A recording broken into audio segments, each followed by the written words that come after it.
पूर्व army chief Naravane की किताब पर सियासी घमासान मचा हुआ है। राहुल गांधी ने आज फिर से इस मुद्दे पर कुछ तथ्य रखे, तो वहीं पेंगुइन कंपनी ने दावा किया है कि यह किताब अभी तक प्रकाशित ही नहीं हुई। लोकसभा के अंदर जाने से पहले राहुल गांधी मीडिया के सामने आए। Point I'm making is, either Mr. Narawane is lying, and I believe the army chief. Okay, I don't think he will lie, or Penguin is lying. Somebody needs to. Both cannot be telling the truth. And I think he tweeted that in 2013, if I'm not mistaken. Sorry, 2023. The book is available on Amazon. दरअसल Rahul Gandhi general Naravane की जिस post का हवाला दे रहे हैं, वो general Naravane ने 15 अगस्त 2023 को की थी, जिसमें उन्होंने लिखा था कि उनकी किताब उपलब्ध है। हालांकि उसका दूसरा पहलू यह है कि किताब सिर्फ प्री ऑर्डर के लिए थी, जिसका जिक्र पेंगुइन इंडिया ने भी उसी दौरान किया। राहुल गांधी लगातार जनरल नरवणे की किताब लेकर भी घूमते दिख रहे हैं। ऐसे में सवाल है कि जब किताब छपी ही नहीं तो राहुल के हाथ ये कैसे लगी, और इसी मामले में दिल्ली पुलिस ने केस भी दर्ज किया है। एक बड़ी खबर आपको बता दें, लोकसभा स्पीकर ओम बिरला का बड़ा फैसला। अविश्वास प्रस्ताव पर फैसले तक वो सदन नहीं जाएंगे। प्रस्ताव पर फैसले तक सदन नहीं जाएंगे ओम बिरला। 9 मार्च को अविश्वास प्रस्ताव पर चर्चा हो सकती है, और इस पर यह बड़ा फैसला लिया है ओम बिरला ने कि जब तक इस पर फैसला नहीं आता वो सदन नहीं जाएंगे। अगर आप अगले 2 हफ्तों में किसी निजी कार्यक्रम या फिर दफ्तर के काम से दिल्ली जाने की सोच रहे हैं तो ये खबर जरूर देख लीजिए, नहीं तो आपकी जेब को तगड़ा झटका लग सकता है। और ऐसा इसीलिए क्योंकि अगले कुछ दिनों के लिए दिल्ली के सभी बड़े होटल्स के किराए आसमान छू रहे हैं। दिल्ली के 5 स्टार होटलों का किराया सामान्य दिनों में 25,000 से 1 लाख रुपए के बीच होता है, लेकिन फरवरी के तीसरे हफ्ते के लिए 5 स्टार होटल्स का किराया 5 से 30 लाख रुपए तक पहुंच गया है। और ऐसा इसीलिए क्योंकि दिल्ली में 16 से 20 फरवरी के बीच एआई इंपैक्ट समिट होने जा रहा है, जिसमें देश विदेश की तमाम बड़ी टेक और एआई सेक्टर की कंपनी और स्टार्टअप से जुड़े हुए बड़े अधिकारी हिस्सा लेंगे। एआई इंपैक्ट समिट में एनवीडिया के सीईओ जेनसन हुआंग और ओपन एआई के सीईओ सैम ऑल्टमैन जैसे दिग्गज भी शामिल होंगे।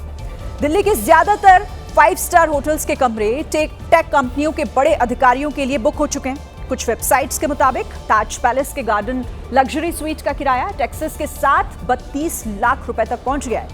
लीला पैलेस के प्रीमियम स्वीट का किराया टेक्सास के साथ करीब 20 लाख रुपए तक पहुंच गया है, और इसी तरह द ओबेरॉय के लग्जरी स्वीट का किराया भी 5.5 लाख के पार चला गया है। नोएडा के जेवर में बन रहे नोएडा इंटरनेशनल एयरपोर्ट का निर्माण कार्य लगभग पूरा हो चुका है। यूपी के मुख्य सचिव एसपी गोयल ने एक वीडियो शेयर किया है, जिसमें एयरपोर्ट के संचालन में जरूरी हर पहलू को दिखाया गया है। एयरपोर्ट पर टर्मिनल बिल्डिंग से लेकर एयरपोर्ट सर्विलांस रडार और नेविगेशन सिस्टम तक स्थापित किए जा चुके हैं। वीडियो में एयरपोर्ट की एक्सेस रोड, ईंधन टैंक, ऑपरेशन सेंटर, जल और सीवेज व्यवस्था, check post, terminal building, runway, navigation system और टैक्सी जैसे महत्वपूर्ण कार्यों की प्रगति दिखाई गई है। अब सिर्फ एरोड्रम लाइसेंस से संबंधित औपचारिकताएं पूरी की जा रही हैं, जो अंतिम चरण में है। दावा है कि जल्द ही ये औपचारिकताएं भी पूरी कर ली जाएंगी और फिर यूपी को 5वां इंटरनेशनल एयरपोर्ट मिल जाएगा, जहां से हर साल करीब 50 लाख यात्री उड़ान भर सकेंगे। 4 फरवरी को लोकसभा की कार्यवाही के दौरान पीएम की सीट को घेरने के मामले में सख्त कार्रवाई की मांग उठी है। बीजेपी की महिला सांसदों ने लोकसभा स्पीकर को चिट्ठी लिखी है।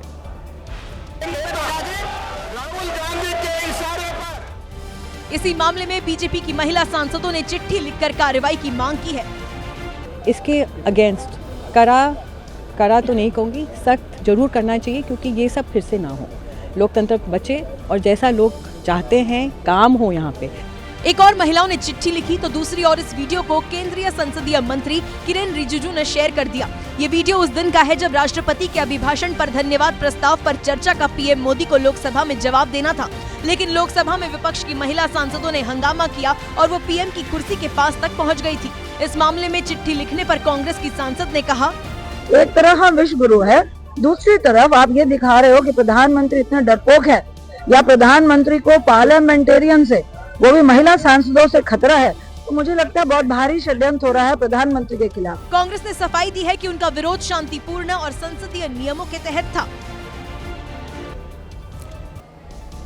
बिहार में कानून व्यवस्था के मुद्दे पर सियासी घमासान इतना आगे बढ़ गया है कि बिहार विधान परिषद में हाथापाई की नौबत आ गई। आरजेडी के एमएलसी सुनील सिंह और मंत्री अशोक चौधरी के बीच तू मैं वाली बहस हो गई। सुनील सिंह जी, माननीय आप आसन की तरफ कहिए, आप बाहर जाए आप लोग बाहर। आरजेडी के नेता नीट छात्रा की मौत और राबड़ी देवी पर सीएम नीतीश कुमार की टिप्पणी को लेकर हंगामा कर रहे थे। इसी बीच मंत्री अशोक चौधरी उठे और एमएलसी सुनील सिंह से बहस होने लगी। सुनील सिंह जी, माननीय आप आसन की तरफ कहिए। तभी सभापति ने विपक्ष को बाहर जाने के लिए कहा, लेकिन जब वो नहीं माने तो मार्शल बुला लिया गया।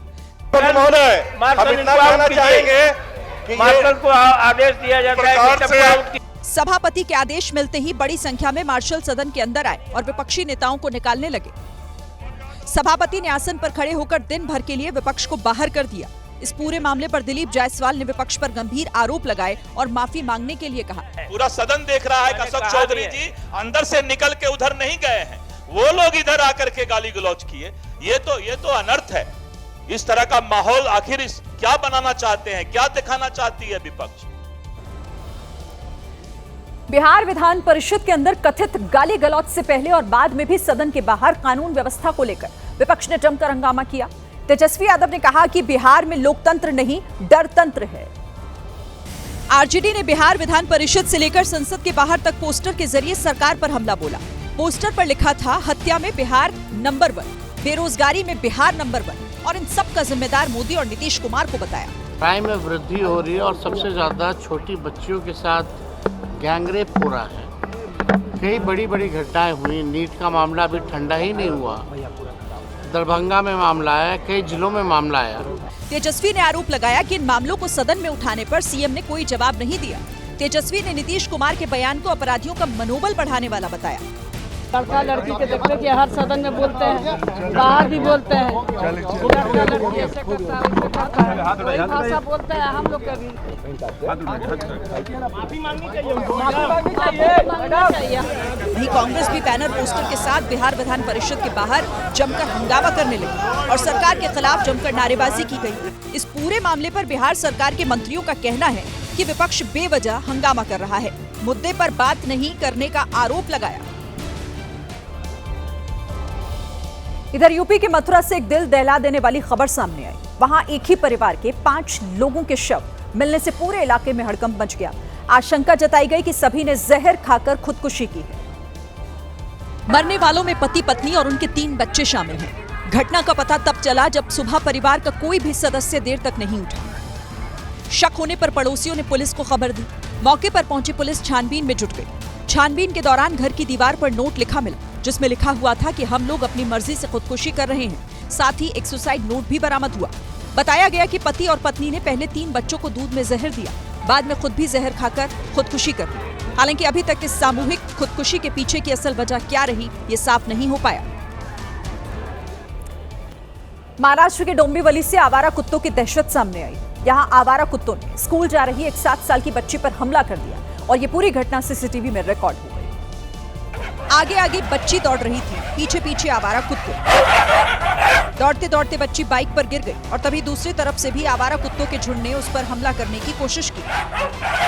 पीठ पर बस्ता टांगे हुए ये बच्ची एक बार फिर उसी दिशा में भागी जहां से पहले जा रही थी और इसके पीछे 10 से ज्यादा कुत्ते दौड़ रहे थे। दौड़ते हुए बच्ची सड़क के दूसरी तरफ पहुंची और 2 कारों के बीच में आकर छिप गई, जिसके चलते ये आवारा कुत्तों के हमले से बच गई। कुछ देर में आसपास मौजूद लोगों ने शोर मचाया, जिसके बाद कुत्ते भाग निकले। इस वक्त पश्चिम बंगाल से एक बड़ी खबर आ रही है। मुर्शिदाबाद में बाबरी मस्जिद के निर्माण को लेकर हलचल तेज हो गई है। जेसीबी की मदद से खुदाई का काम जारी है। ईंट, पत्थर, सीमेंट समेत निर्माण सामग्री वहां पर लाई गई है। कल से बाबरी मस्जिद के निर्माण का काम शुरू हो जाएगा। हुमायूं कबीर के नेतृत्व में इस मस्जिद को बनाया जा रहा है। लोकसभा के स्पीकर ओम बिरला के खिलाफ अविश्वास प्रस्ताव वाला नोटिस दिया गया है। इस नोटिस पर विपक्ष के 118 सांसदों ने हस्ताक्षर किए हैं। हालांकि टीएमसी ने इस पूरी प्रक्रिया से दूरी बना ली। पहले जो नोटिस दिया गया उसमें साल 2026 की जगह साल 2025 लिख दिया गया। हालांकि बाद में इस गलती को सुधारा गया और दोबारा लोकसभा सचिवालय में नोटिस दिया गया।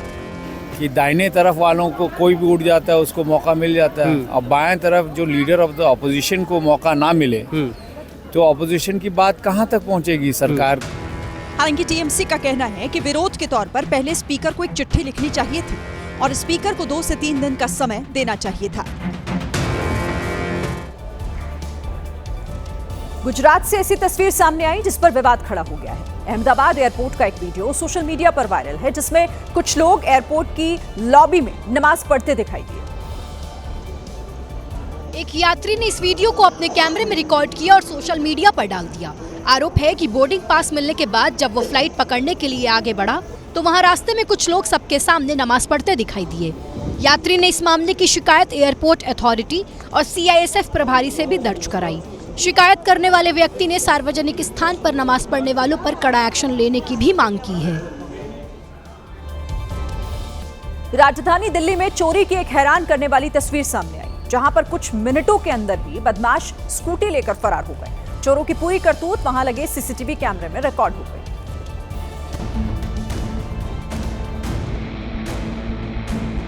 कुछ ही मिनटों में चोर स्कूटी लेकर फरार हो गए। वारदात पूर्वी दिल्ली के प्रीति विहार इलाके की है। तस्वीरों में आप देख सकते हैं कि 2 चोर दबे पांव गली में आते हैं। आसपास देखते ही जब उन्हें वहां पर कोई नहीं दिखा तो उन्होंने स्कूटी के ऊपर से पहले कवर हटाया, फिर लॉक तोड़ा और बैठकर आराम से फरार हो गए। चोरी।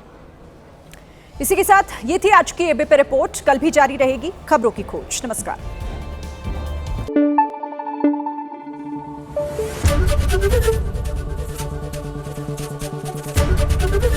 एबीपी न्यूज आपको रखे आगे।